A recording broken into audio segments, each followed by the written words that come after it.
Alors, on va voir dans Fusion de quoi se compose l'interface et puis comment on va pouvoir paramétrer un petit peu notre interface et notre barre d'outils.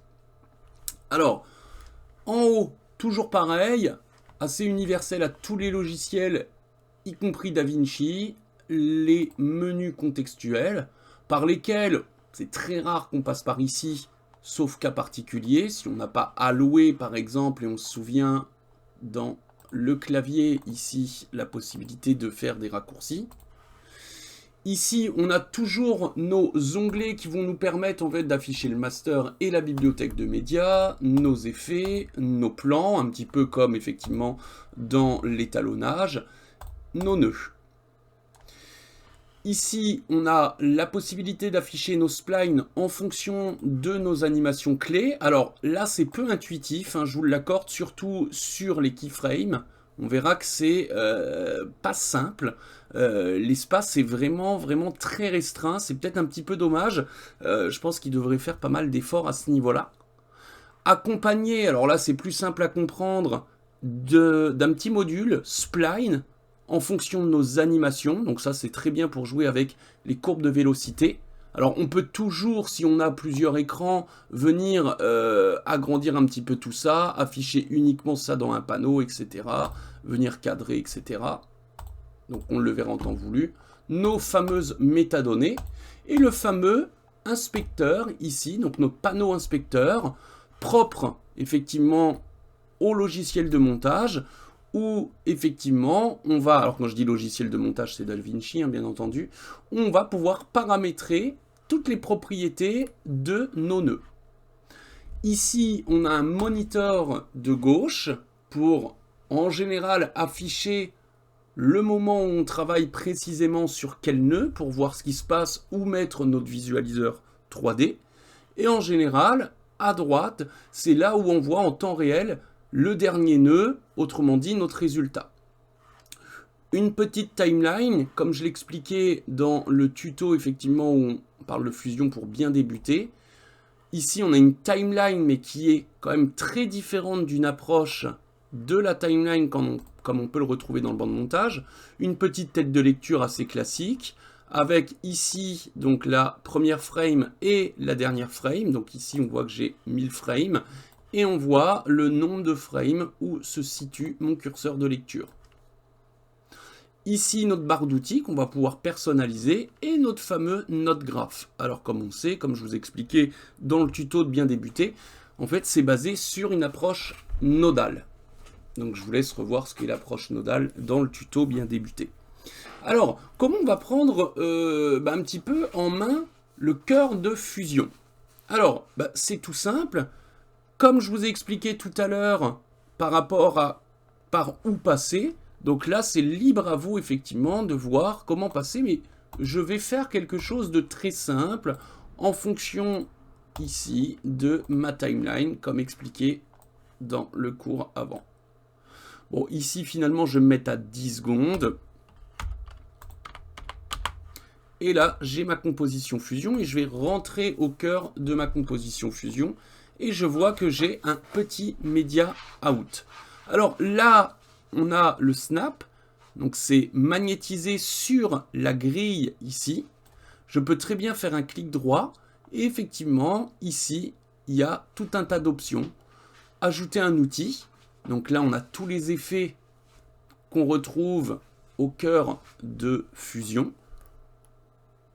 Ici, on a les échelles, donc je peux recadrer, etc. Donc de mon node graph. Ici, j'ai d'autres options qu'on pourra voir en temps voulu. Et on peut effectivement regarder un petit peu. Vous voyez ici, j'ai affiché, aligné, sélectionné. Vous voyez, j'ai tout un tas de choses. Et puis, je peux effectivement faire en sorte, par exemple, que mes nœuds ne se magnétisent pas. Alors pour faire en sorte que mes nœuds ne se magnétisent pas, il va falloir effectivement venir pour pouvoir faire en sorte qu'ils soient libres dans notre node graph sans effectivement passer par du magnétisme. Alors, du coup, on peut toujours tout personnaliser, on ne va pas non plus rentrer dans tous les détails, mais effectivement, à vous de voir un petit peu si vous voulez mettre du magnétisme ou pas sur vos nœuds. Après, on va pouvoir effectivement aller dans le menu fusion. J'ai mes paramètres ici, par exemple, de fusion. Donc, tout ce qui concerne fusion, vous voyez, j'ai l'affichage. Donc là, il y a tout un tas de choses que vous pourriez effectivement voir en fonction de comment vous voulez effectivement et comment vous allez par la suite appréhender fusion. Sachez qu'ici, il y a plein de paramètres qu'on peut changer. Vous voyez, par exemple, moi, le zoom, j'aime bien et j'ai l'habitude, en fonction des autres logiciels 3D aussi, dans l'interface utilisateur, venir par exemple mettre la touche Alt pour effectivement venir me déplacer ici. Donc vous voyez ici avec la molette, je peux venir descendre, monter, je peux avec le clic du milieu venir effectivement me déplacer donc de gauche à droite, de haut en bas, de façon très fluide. Je peux venir zoomer en maintenant la touche Alt. Alors par défaut, si je ne me trompe pas, c'est bien la touche CTRL pour venir ici. Vous voyez, il y a tout un tas de choses que je peux faire. Ici, je peux venir faire clic droit, échelle, recadrer par défaut, et j'ai mon nœud. Si je veux renommer un nœud, je peux faire soit clic droit, renommer, ou soit ici, faire F2. Donc il y a tout un tas de choses comme ça. Et ici, j'ai des petites pastilles pour me dire, ici, si elle est cochée, donc ici, et uniquement en blanc sur la gauche, bah, je verrai ce qui se passe par rapport à ce nœud à gauche, sur les deux, ou uniquement à droite. Alors on verra aussi comment appréhender un petit peu tout ça. Alors, on va très facilement voir aussi comment on peut paramétrer cette barre d'outils. Parce que vous voyez, moi, il y a des choses ici par défaut que je ne vais pas utiliser. Donc, si je fais un clic droit dessus, vous voyez, j'ai par défaut et personnaliser et créer barre d'outils. Par exemple, ici, si je veux faire une barre, je vais nommer Design. Hop, je crée une barre nommée Design. Je fais clic droit dessus, je suis effectivement dans celle nommée Design. S'il y a des choses que j'ai envie d'enlever, par exemple les particules, je fais clic droit dessus et il me dit soit supprimer émetteur, donc je supprime l'émetteur, ou soit il me dit carrément supprimer le groupe. Et le groupe, c'est quoi? C'est en fonction du clic droit, donc à l'endroit où je veux faire mon clic droit, il va effectivement localiser que entre ces deux séparateurs, c'est mon groupe. Donc si je fais, par exemple, supprimer émetteur, il m'en enlève un. Si je fais supprimer groupe, il m'enlève carrément le groupe des particules. Ici, par exemple, le groupe des couleurs, je n'en veux pas. Si je fais clic droit, soit supprimer contraste et luminosité, ou soit supprimer le groupe, je vais enlever le groupe. Cet outil, je n'en veux pas, je l'enlève. Cet outil, je n'en veux pas, hop, je l'enlève.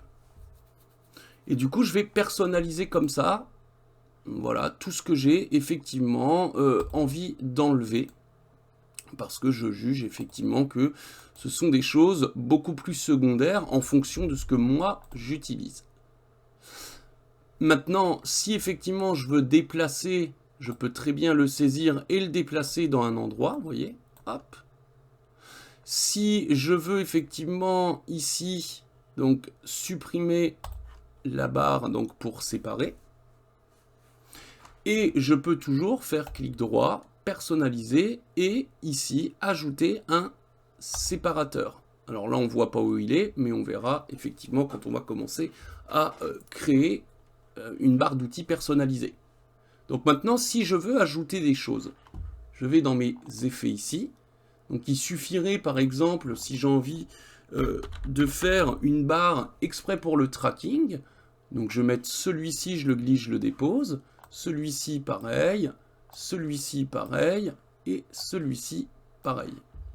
Si je veux faire clic droit, ajouter, et je mets une barre de séparation.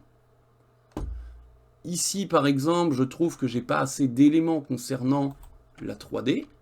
Donc ici par exemple, je vais mettre plus de choix de lumière dans ma barre d'outils. Donc je vais mettre une lumière par exemple comme ça. Je vais mettre, je sais pas, une lumière comme ça. Hop, et voilà. Donc maintenant, hop, j'ai personnalisé effectivement cette barre d'outils. Voilà, je pourrais mettre tout un tas d'autres choses en fonction. Si je veux retrouver effectivement celle par défaut, je clique sur celle par défaut. Si je veux retrouver effectivement celle de Visign, je me mets en mode Visign. Voilà un petit peu. Alors là, il y a pas mal d'espace hein, qu'on pourrait effectivement... mais je pourrais carrément, si j'ai envie, faire clic droit et venir faire une barre d'outils spéciale tracking, une barre d'outils spéciale 3D, une barre d'outils spéciale ceci, spéciale cela. Voilà en gros comment ça fonctionne. Alors, on verra aussi au fur et à mesure différentes icônes en fonction de cas de figure dans lequel on se retrouve, parce que là, ça va sembler assez abstrait, mais voilà un petit peu déjà comment on peut comprendre l'interface et la personnaliser.